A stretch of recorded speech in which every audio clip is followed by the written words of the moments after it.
నమస్తే ఫ్రెండ్స్, నేను మీ నందన కిచెన్. ఈరోజు మన కిచెన్లోని వెల్లుల్లితో గోంగూర కర్రీ ఎలా తయారు చేయాలో చూపించబోతున్నానండి. ముందుగా మన ఛానల్ కొత్తగా ఎవరైనా చూస్తున్నట్లయితే మొదటి నుండి చివరి వరకు స్కిప్ చేయకుండా చూడండి. అప్పుడే ఈ రెసిపీ ఎలా తయారు చేసి మీకు అర్థమవుతుంది. చాలా బాగుంటుంది. మీరు ఇప్పటివరకు ఇలా ట్రై చేయనట్లయితే ఒకసారి ట్రై చేసి చూడండి. కమ్మగా, పుల్లగా, కారంగా, పుల్లంగా చాలా బాగా వచ్చింది. ఇక్కడ గోంగూర అయితే నేను ఒక మీడియం సైజ్ 2 కట్టలు తీసుకొని శుభ్రంగా కడిగేసి ఇలా ఆకు ఒలిసి పెట్టాను. ఇది కడిగేసి వడారబెట్టాను. ఈ విధంగా ఇది పక్కన పెట్టేసుకుని మిగతా ప్రాసెస్ చూద్దాము. ఇప్పుడు మిక్సీ జార్ తీసుకున్నాను. దీనికి సరిపడా కారం ఒక 2 స్పూన్లు వేసాను. ఒక 7-8 వెల్లుల్లి పొట్టు తీసి వేసాను. అలా వేసుకోండి. 1 స్పూన్ జీలకర్ర వేసాను. ఇది మనం ఇప్పుడు గ్రైండ్ చేసుకొని పెట్టుకుందాం. ఇది ముందుగా స్టవ్ వెలిగించుకొని బాండీ పెట్టాను. దానికి తగినంత ఆయిల్ వేసాను. ఈ కర్రీకి సరిపోనంత ఒక 6 పావుల ఆయిల్, ఒక 3-4 వెల్లుల్లి కచ్చపచ్చగా దంచి వేసాను.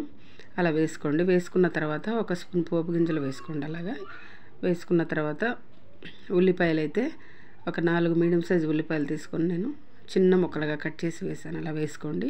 తర్వాత ఎండుమిరపకాయలు ఒక 8 ఎండుమిరపకాయలు తీసుకొని మధ్యలోకి తుంచి వేసాను.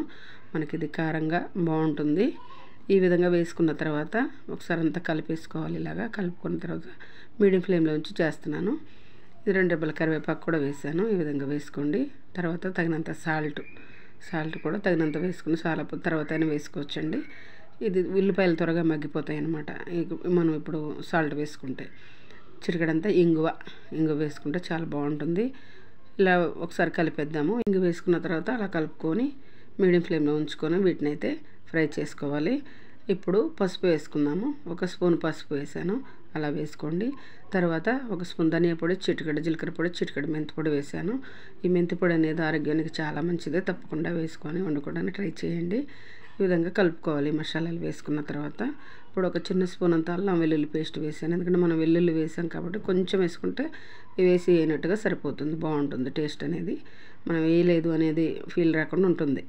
కూర బాగుంటుంది అలా వేసుకుంటే. ఒక 2-3 టమాటాలు తీసుకొని చిన్న ముక్కలు కట్ చేసి వేసాను. ఇది టమాటా ఆప్షన్ మాత్రమే. మీకు నచ్చితే వేసుకోండి, లేదంటే స్కిప్ చేసేయండి. టమాటా వేయకుండా వండినా బాగుంటుంది, వేసుకొని వండినా బాగుంటుంది. వేసుకున్న తర్వాత ఇలా మీడియం ఫ్లేమ్లో ఉంచుకొని అడుగు పట్టకుండా కలుపుకోవాలండి. ఈ విధంగా కలిపేసుకొని ఉడికించుకోవాలి టమాటా అంతా కూడా. కొత్తగా ఎవరైనా చూస్తే గమనించండి. చూడండి, మనకి ఆయిల్ పైకి తేలుతుంది కదా. ఇప్పుడు మనం మిక్సీలో వేసుకొని వెల్లుల్లి ముద్ద, కారం వేసేసాను.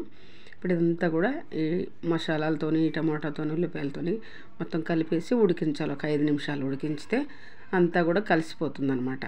ఈవెన్గా కలిసిపోతుంది. అయితే ఇది ఆయిల్ సపరేట్ అయ్యేంత వరకు ఉడికించుకోవాలి. మిక్సీ జార్ కడిగిన నీళ్ళు 1 చెంచా ఉంటాయి. ఆ నీళ్ళు వేస్ట్ చేయకుండా పోసుకుంటే బాగుంటుంది. ఈ విషయాన్ని గమనించండి. ఇప్పుడు ఇదంతా ఈ వాటర్ వేయడం వల్ల మొత్తం కూడా కరిగి ఆ వెల్లుల్లి ముద్ద మనకి కర్రీలో పడుతుంది. చూడండి, ఆయిల్ పైకి సపరేట్ అవుతుంది. కారం అంతా కూడా కలిసిపోయి ఇప్పుడు మనం కడిగి పెట్టి ఉంచుకున్న గోంగూర ఆకు వేసుకున్నాము.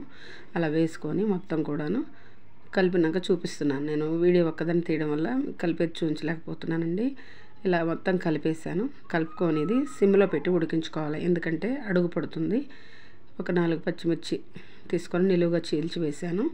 ఈ విధంగా ఉడికించేసుకోవాలి. మనకి కర్రీ అయితే ఉడికిపోతుంది, దగ్గరకు వచ్చేసింది. ఆయిల్ కూడా పైకి సపరేట్ అవుతుంది. కమ్మగా, కారంగా ఎంత బాగా వచ్చిందంటే ఒకసారి తప్పకుండా మీరు కూడా మీ ఇంట్లో ట్రై చేయండి. ఎలా వచ్చిందో మాకు కామెంట్ చేయడం మర్చిపోకండి. మీ ఫ్రెండ్స్కి, ఫ్యామిలీ మెంబర్, రిలేటివ్స్కి కూడా షేర్ చేయండి. చూడండి, మన కర్రీ అయితే రెడీ అయిపోయింది. వెల్లుల్లి గోంగూర కర్రీ. చూడండి, అడుగు పడుతుంది కొద్దిగా. అలా కలుపుకోవాలి. అడుగు పట్టకుండా అలా కలుపుకోవాలి. గోంగూర కూడా ఆకు మొత్తం కూడా ఉడికిపోయింది. కమ్మగా స్మెల్ వస్తుంది. చూస్తుంటేనే నోరు ఊరుతుందండి. చూడండి, మనకి ఎంతో గుమగుమలాడే వెల్లుల్లి గోంగూర కర్రీ రెడీ అయిపోయింది. గోంగూర ఫ్రీలు చాలామంది ఉంటారు. అలాంటి వారి కోసం చాలా ఉపయోగపడుతుంది ఈ రెసిపీ అయితే.